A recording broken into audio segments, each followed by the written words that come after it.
An IRCC memo alleges that in order to clear their TRV backlogs, Ottawa might give mass approvals to TRV applicants. What is the story behind this? Will IRCC actually implement anything like this? And will all your friends and family get a mass approval on their TRV application? Let's find out today. Hello everyone, welcome back to the channel, and today we're going to talk about this article in Globe and Mail which talks about Ottawa eyeing aggressive measures to clear their immigration backlogs. And one of those aggressive measures that they talk about is clearing the TRV backlog by reducing the eligibility requirements, by reducing the eligibility checks, and in turn giving mass approvals to thousands of applicants. If you're not already, subscribe to the channel, and in case you have any questions or want to discuss your immigration case, you can contact us on WhatsApp or on our phone number or via email. All the information is in the description below. You can also book a time to speak one-on-one with me about your immigration case. The link to booking a consultation is in the description below as well. Alright guys, so this article in Globe and Mail essentially talks about a memo that has been leaked to them which belongs to IRCC.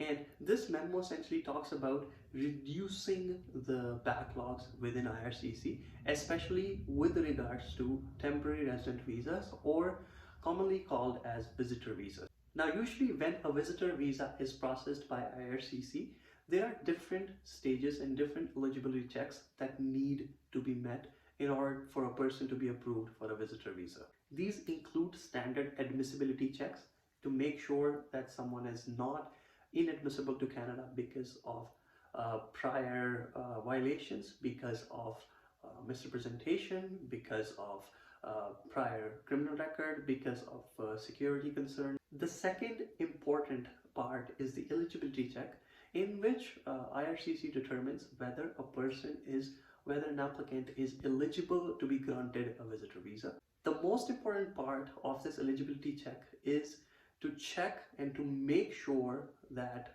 an applicant will return back to their home country after their visit to Canada, and that they would not overstay their visa. They would not come and just continue staying in Canada beyond the validity of their visa. It is very common for visa applicants to come to Canada and then to never leave. They either claim asylum or they continue to reside in Canada without status. So the purpose of this check is to make sure that IRCC does their due diligence, that visa applicant will actually return back to their home country after their short trip, and they would not burden the society, the economic system, the refugee system inside Canada. Now, in order to be convinced whether an applicant will return back to their home country, there are several factors that an officer considers. One of them is the financial well-being of the applicant. That is, the applicant is doing good enough, doing well enough for themselves in their home country, that coming to Canada is not at all lucrative for them, that Canada does not pose any good economic opportunities as compared to their home country. Another important factor is family ties, that applicant has sufficient family ties in their home country that they would not come and stay in Canada, and that they would have family to go back to when they leave Canada.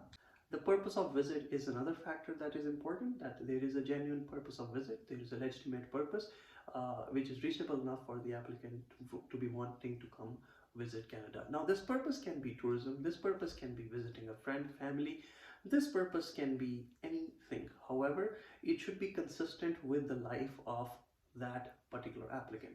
Now, this article talks about IRCC memo that mentions that IRCC is considering removing this eligibility check part of the application and only doing the admissibility checks in order to clear the backlogs.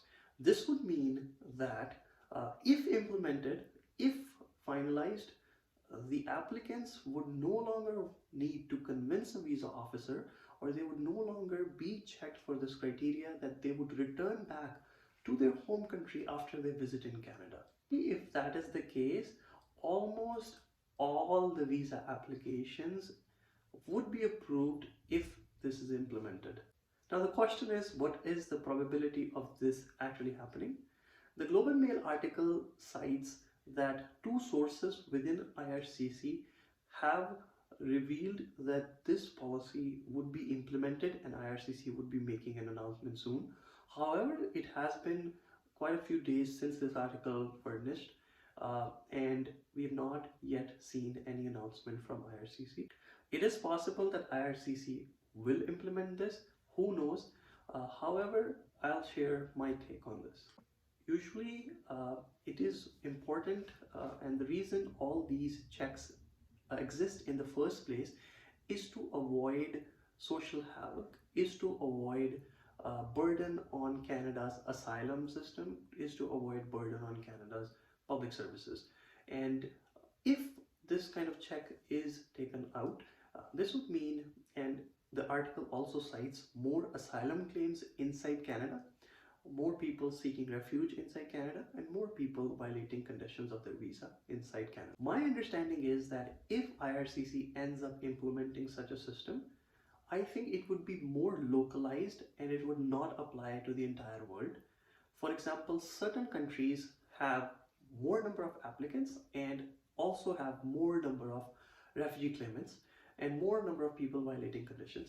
And in that case, IRCC can make it more specific to the country. For example, certain countries, they would waive the requirement of eligibility for TRVs, and for certain countries, they would keep the requirements. As the article and the memo suggests, this is one of a few options that the department is considering. And the other option that they're considering is to process the applications in bulk. Now, what that means is essentially going over the applications in bulk essentially means that IRCC has this software system, and according to me, they would basically use that software system called Chinook to tag the applications as high risk and low risk, and the ones that would be high risk would be refused in bulk. When they say process things in bulk, to me it is refuse things in bulk.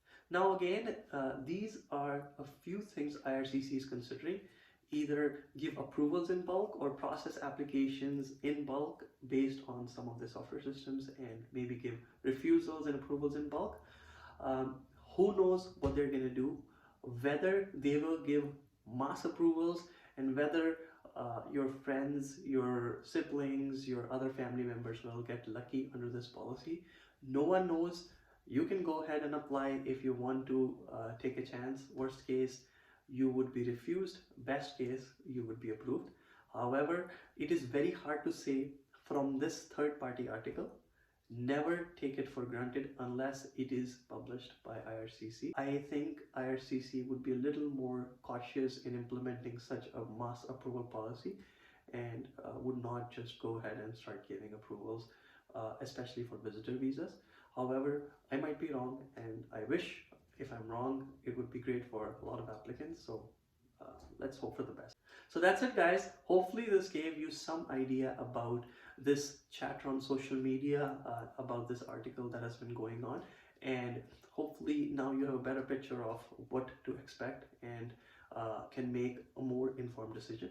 Thanks again for watching, and make sure you subscribe to the channel. And in case you have any questions or want to discuss your case, you can book a time, you can contact us WhatsApp, on phone, or you can contact us via email. All the information is in the description below. Thank you and have a great day.